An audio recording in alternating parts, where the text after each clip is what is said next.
This week in Jamaica Now, rejected. A Parliamentary Committee has dismissed JLP MP Everald Warmington's push for the May 31 voters list to reflect Portmore as a parish. A 15-year-old girl and a man have been charged for orchestrating the murder of her alleged boyfriend. Jean Ann Panton, the accused in the SSL fraud case, is to stand trial in May 2026. And Munair Zacca, or Sonny T in TV drama Royal Palm Estate, has died.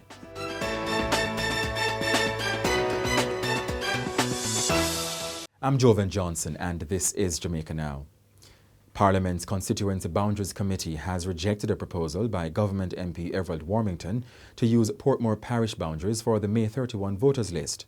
The next general election is expected by September and would be based on that May list. At a meeting on Tuesday, Committee Chairman Juliet Holness said the agenda was to send the Supreme Court orders relating to the Portmore Parish Law to the Electoral Commission of Jamaica ECJ for its opinion on how constituency boundaries may be realigned to accommodate the parish. But Mr. Warmington felt that was not sufficient. I'll go further than that, To pass the act and the boundaries to the Electoral Commission for them to do, I think we should add on that, to that recommendation to them, that this be included in the voters list coming in May. They be considered as part of that voters list in May. Until that is done, this is of no use. In an off-mic comment, PNP MP Fitzjackson responded, "You must be crazy." Mrs. Holness rejected Mr. Warmington's suggestion. I do not take Member Warmington's point that, Member Warmington, please, that we insist on certain considerations. However, I would want us to incorporate in our vote so that timelines are important and set, that they return to us by May 31st. All government and opposition members voted in favour of the proposal recommended by the chairman. In March, the Supreme Court ordered the government to give an undertaking not to implement the Portmore Parish Law before complying with the constitutional process for changing constituency boundaries. Now, despite Parliament's authority to determine constituency boundaries, a long-standing convention has been to accept recommendations from the ECJ, whose commissioners include representatives from both the JLP and the PNP. Both parties have been bitterly divided over the parish-making process, with the PNP accusing the government of political gerrymandering. Mr. Warmington's push to include Portmore's parish boundaries in the voters list follows public statements in November 2023, when he claimed the boundary shift would benefit the JLP. And Portmore Mayor Leon Thomas has not been charged following a police interview regarding a February 15 town hall brawl. His attorney, Anthony Williams, clarified that Mr. Thomas was only asked by the police on Thursday to recount events, not about any assault. Mr. Thomas, a member of the opposition PNP, claimed Jamaica Labour Party supporters disrupted the meeting and chanted slogans. Videos showed him grabbing a placard from a woman while supporters of both parties clashed. Mr. Williams insisted Mr. Thomas broke no laws. Constitutional Affairs Minister Marlene Malahoo Forte says reports that the general election is constitutionally due by September are incorrect. She noted that the Constitution stipulates that the life of Parliament ends on the 5th anniversary of the first sitting after the last general election. After that, the Prime Minister has 3 months within which to call the general election. The last general election was held on September 3, 2020, and the current Parliament met for the first time on September 15. What the Constitution provides for is an outer life for the date of Parliament, and that is 5 years, and the life of the Parliament commences on the first sitting of the Parliament after general elections, not when the general elections are held, because we know that the electoral laws require formalities to be complied with about counting, and sometimes space has to be given for recounts, judicial recounts.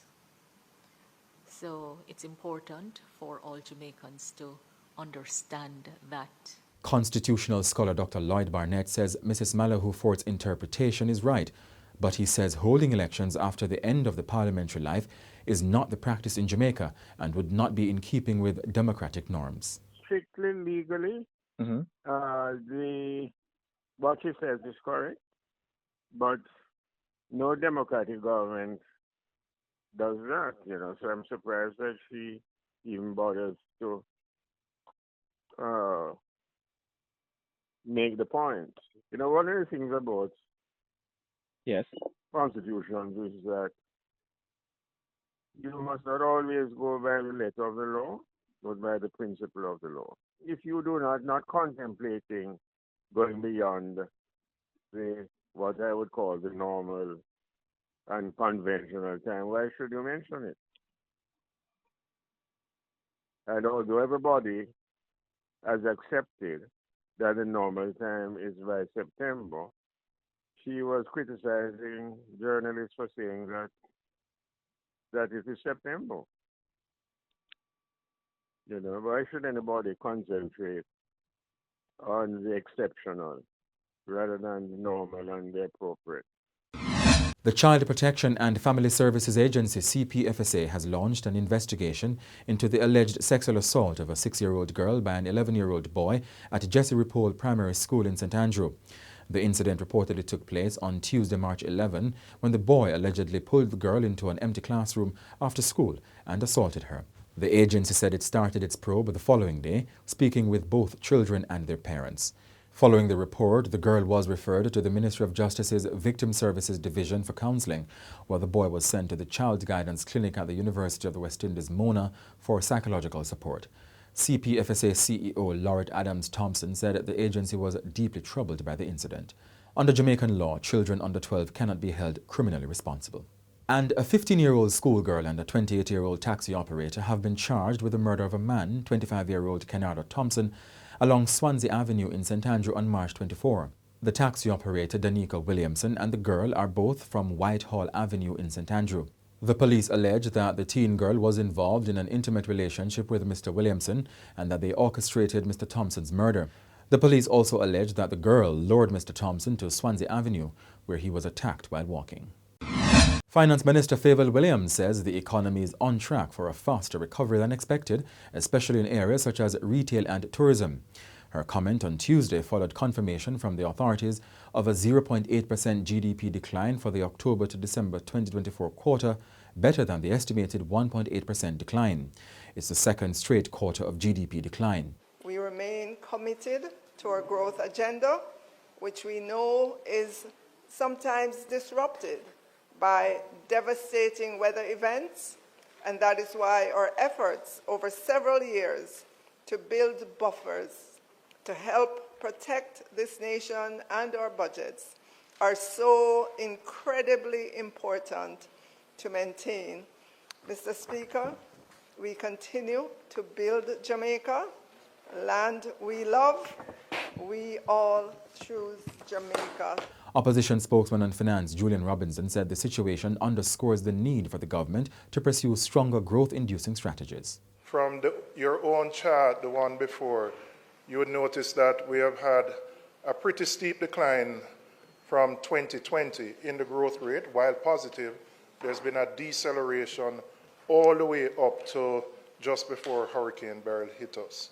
Really, it underscores the need to accelerate the growth-inducing strategies to ensure we can spend the capital budget in a timely manner, which we haven't done for the last 3 years, and to ensure that the other measures to release capital to the MSME sector, etc., are done so that these numbers can improve. Because, as I said, notwithstanding the shock, the first chart shows a steady decline over the last 3 years, which would have put us in negative growth with or without Hurricane Beryl. Minister Williams says the Planning Institute of Jamaica has projected a return to growth in the range of 0.1% to 1% for the first quarter of 2025, January to March. Prime Minister Dr. Andrew Holness has told Jamaican exporters that the government will use every available diplomatic channel to try to lessen the blow of this week's tariff announcement by U.S. President Donald Trump. The U.S. imposed a 10% tariff or tax on goods from Jamaica as of April 5. More than 180 countries have faced increases in a move Trump says is key to reducing America's trade deficit. Speaking at the launch of Expo Jamaica in St Andrew on Thursday evening, Dr. Holness acknowledged the uncertainty caused by Trump's announcement, but he said the government has built the necessary relationships to ensure Jamaica's voice is heard on the issue. To our manufacturers and exporters, we understand the uncertainty this announcement has created. And we are with you every step of the way. You are not only integral to our economic strategy, you are national champions of our resilience and ingenuity. The government will continue to advocate on your behalf and ensure that your interests are protected in any new global trade architecture. A war of words has erupted between opposition spokesman on health Dr. Alfred Dawes and Government Senator Dr. Leon Thomas over mold issues at Kingston Public Hospital, KPH. Dr. Dawes has warned that failure to address the problem could create a crisis similar to Cornwall Regional Hospital, citing risks to neurosurgical services. He also criticized what he called the government's piecemeal approach, saying surgeries have been disrupted. However, Dr. Thompson has dismissed Dr. Dawes' concerns, labeling them political opportunism. He insists that the Health Ministry had been working on the issue before Dr. Dawes used it as a political football. He credited Health Minister Dr. Christopher Tufton for proactive efforts. Dr. Thompson, a former president of the Jamaica Medical Doctors Association, argued that unlike the former PNP government, the Jamaica Labour Party administration is not in the business of hiding challenges associated with Jamaica's healthcare system. Now on Thursday, the South East Regional Health Authority announced that KPH's 4 main operating theatres will reopen during the week of April 7 to 11, following a sanitization and a renovation process. Acting CEO Barrington Graham confirmed that critical repairs, including mold remediation, air quality improvements and infrastructure upgrades, were completed at a cost of $24 million. The hospital performed nearly 1,000 surgeries before the temporary closure of the theatres.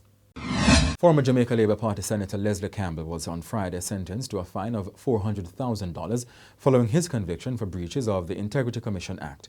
He was ordered to serve 6 months in prison if the fine is not paid. The fine has since been paid. The sentence was imposed in the Kingston and St. Andrew Parish Court. Mr. Campbell, a former junior foreign minister, was charged in 2023. He was convicted in December 2024 for failing to provide information requested for his income filings. The court has given him 90 days to comply.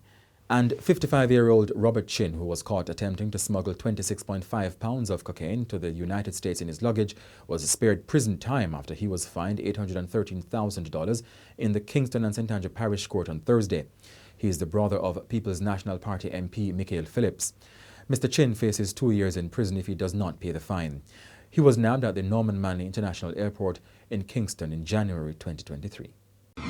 Jean Ann Panton, the lone accused in the Stocks and Securities Limited SSL fraud case, is seeking access to the Kroll audit report as part of her defense.